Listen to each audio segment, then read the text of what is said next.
বাংলাদেশের জঙ্গি সংগঠন আওয়ামী লীগ, ছাত্রলীগ, যুবলীগ যারা আছে তাদেরকে নিষিদ্ধ করার দাবিতে একমত করার জন্য আমি একজন প্রবাসী।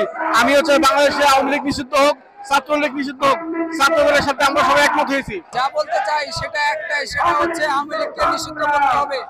আপনারা জানেন যে জুলাই আন্দোলনের পরেও, শেখ হাসিনা পালিয়ে যাওয়ার পরেও এই আওয়ামী লীগকে কেন নিষিদ্ধ করা হলো না, আমরা এটা তীব্র নিন্দা জানাই। এবং ছাত্রলীগকে কেন নিষিদ্ধ করার পরে বিপক্ষ দল চায় যে আবার তারা আমাদেরকে ফিরিয়ে নিয়ে আসার জন্য।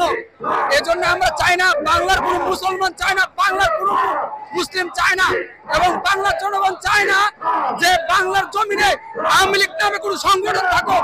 আমরা হেফাজত, চরমনাই সহ ইসলামী যত দলগুলো আছি, আমরা আলহামদুলিল্লাহ শাহবাগে অবস্থান করেছি।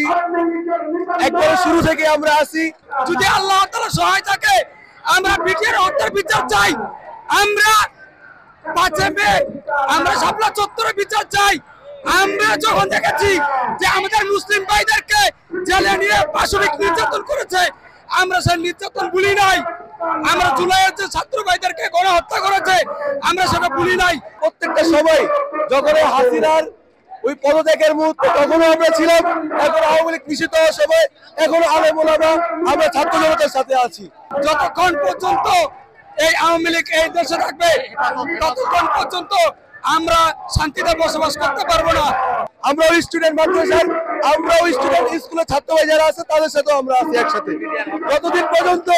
যতদিন পর্যন্ত আমাদের ভাইদের এই যে ভাই আমাদের শাপলা চত্বরে হত্যা হয়েছে এবং 24-এ যে গণহত্যা হয়েছে, এগুলোর বিচার হবে না এবং আওয়ামী লীগ নিষিদ্ধ হবে না।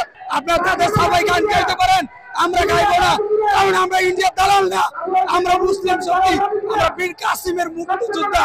প্রয়োজনে জীবন দিব, তারপরেও কখনো ইজ্জত বিক্রি করবো না, দেশের কাছে অন্য দেশকে বিক্রি করবো না, ইনশাআল্লাহ।